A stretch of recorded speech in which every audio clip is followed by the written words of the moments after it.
Hey, beloved, welcome to Urban Apologetics channel. I am your host, Dr. Pastor Jackie Jackson. We have been in a series, just kind of getting started, but we're discussing who was Charlie Kirk. We've just been working over the last couple of sessions through some of the inflammatory statements that he made as it pertains to crime. He gave some false statistics, and we've been working our way through straightening that stuff out. Harmony is our goal, but we really have to take a close look at just where all this stuff comes from and why it has lasted so long with wrong thinking, how a person is able to give out in this modern era false stats and people buy into them. We are never going to get ourselves in a position where we can walk in the love and harmony that Jesus requires for us to walk in, as long as there is division and we let lies, because that's what they are, we let them ride. So in this series, I'm not showing one of Charlie Kirk's videos in this particular session. But what I am doing is, as the knowledge junkie that I am, is I'm letting him speak. Hard to argue with what someone is saying when they're the one that's driving the conversation. So he gave these false accusations having to do with the more crimes are committed by black people than white. That's not accurate. We've proven that. There have been no mass shootings by black people. Now, he didn't make that statement, but we're taking a look at where's the violence actually coming from. If we're looking at statistics in mass, for instance, 53% of black people that are accused and arrested are exonerated. 53%, excuse me. So over half, right, are innocent. And I have to wonder how many people never get the chance to prove their innocence, that are innocent and in jail because of a mentality that we have. And that's a part of what we're going to deal with tonight. But I want to make sure, listen, this is not for the kids. This is going to be heavy tonight. You're going to be glad you got this information. It's going to be quite a bit for you to be able to digest. But we're going to work our way in and through this so that we have an understanding of what the truth is. So let's dive right in. If there are any kids that are watching this with you on YouTube, on TikTok, on my website, wherever, they need to find something else to do. All right.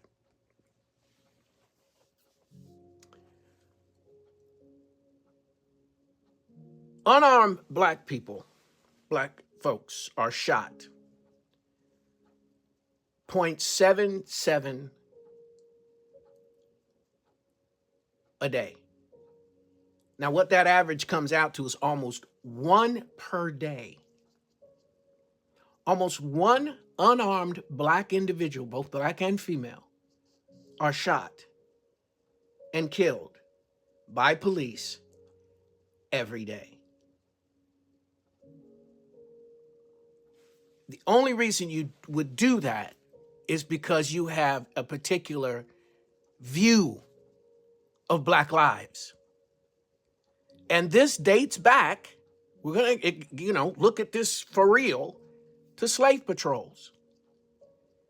When there were patrols that went out to get slaves that were trying to escape because they didn't want to build America for free, because that's what happened.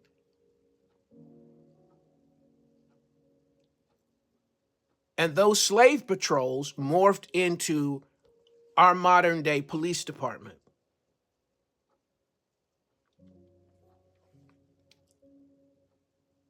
And they will normally, with impunity, be able to get away with it.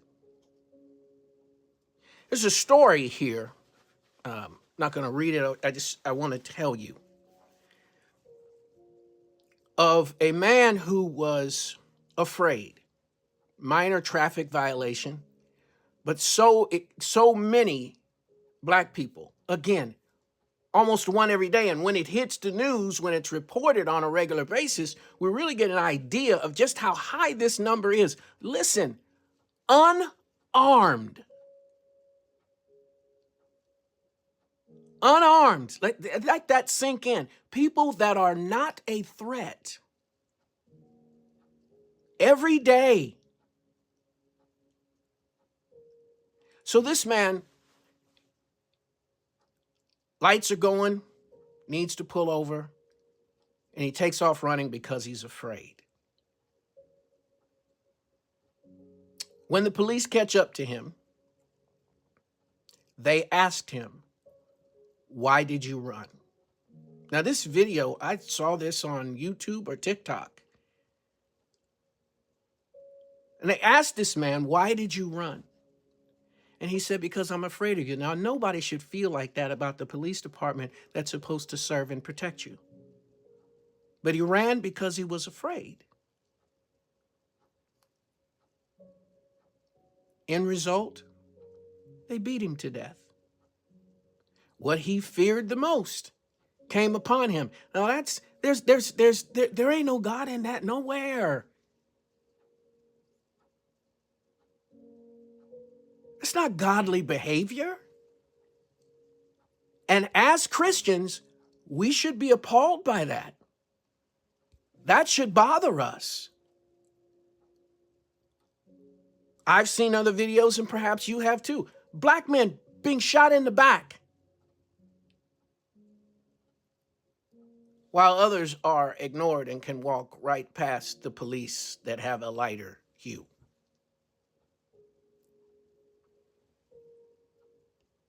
Let me run a few for you, pictures here for you. This isn't exhaustive at all, but just so that you have an idea of how prevalent this is, how frequently this happens. And if there isn't body cam footage or whatever, I remember when it first started being publicized, people would say to me, "Well, you don't know what happened before. The guy's unarmed. It doesn't really matter. One has a gun, the other one doesn't. There's nothing, there's no threat to the police officer's life. This person can be subdued without being shot." And so then there are videos that started coming out because we have phone cameras. So I'm talking about years ago, as more people are getting cameras on their phone, we start seeing more of what happened before. Nothing had happened that this person deserved to be unalived. Absolutely nothing had happened. So when we're talking about crime, when we're talking about deserved punishment, you have to dehumanize people in order for society to not be appalled that this is happening to black folks. Almost. I mean, we are just shy of one per day. I want to tell you a story that you might not know about Michael Brown. First of all, the police officer lied. He said that they were struggling and wrestling at the car, and he had to shoot him. That is 100% a lie. How do I know that? Because my doctoral professor, who doesn't have a dog in the fight in terms of he's Korean,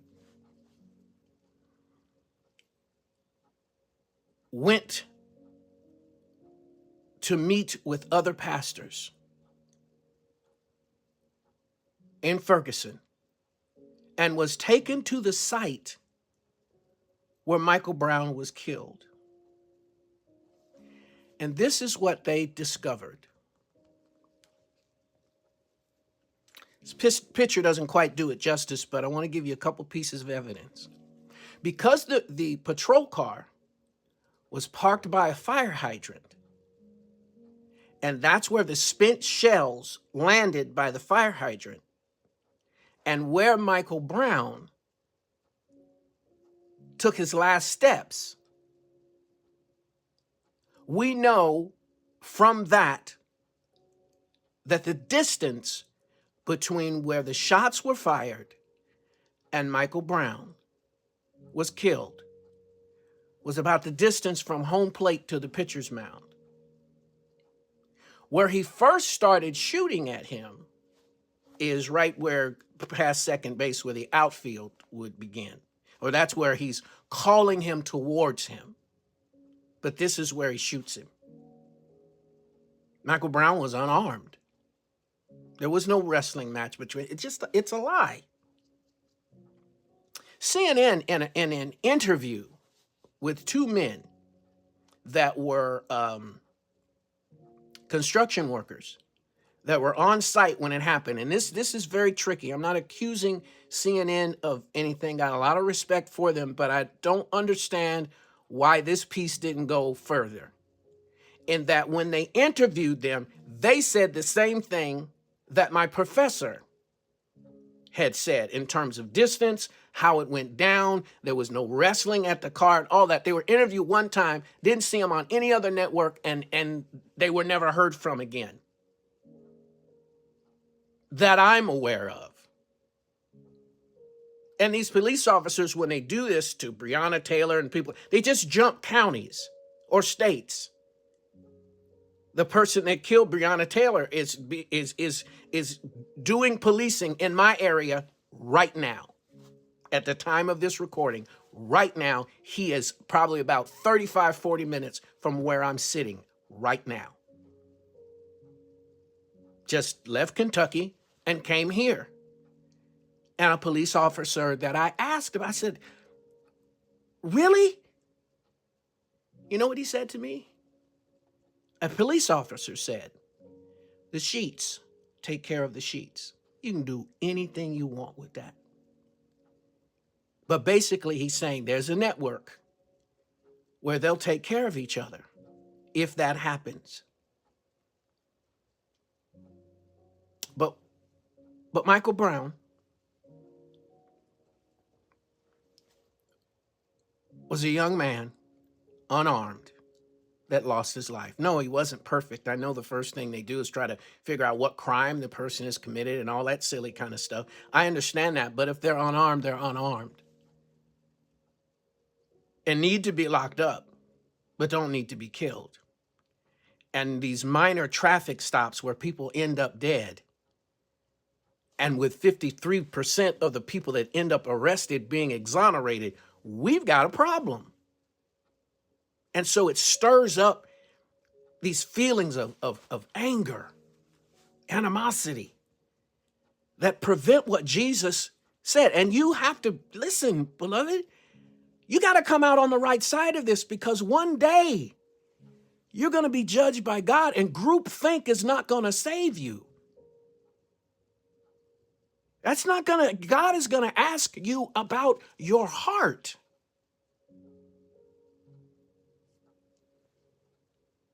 I found this comic strip that I don't think is funny.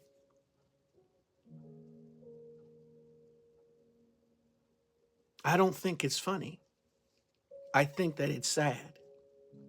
I think what we need to see is more of this. And I do. I was a police chaplain for 10 years here in Cincinnati.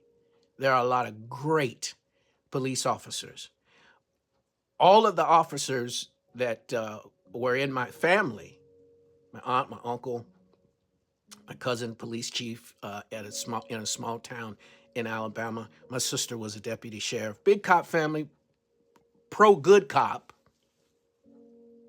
They're all either retired or passed away now. Well, one is passed away. Everybody else is retired. But my exposure As a police chaplain, many great officers, but there are some bad ones and some looking the other way that goes on. But we can't be so afraid of change, that anti-racist code word for anti-white. That's not true. It's not even a part of our culture. And where has that ever been exhibited? It hasn't. And conversations like the one I'm having with you right now are called race baiting. To address the truth, to try to prevent people from being unalived,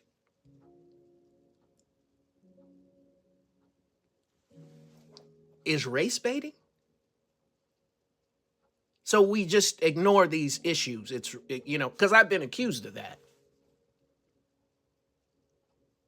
of race baiting. I'm not defending me. I'm just wondering where that mentality comes from. So we just ignore it. It's going to go away. It's kind of like reparations. We're going to talk about that as we continue this series, because as I said, this is bigger than Charlie Kirk. This is just some of the things that he said are the catalyst to have a bigger discussion. But this isn't all about him. But we're just going to ignore it. We shouldn't have reparations for what happened during slavery only. We should have reparations for what happened yesterday, for how our cities are structured, how unarmed Black men are being killed. We should have reparations for what happened yesterday. What will happen tomorrow that bust up a family? I mean, this was the story I was telling you, is a middle-aged man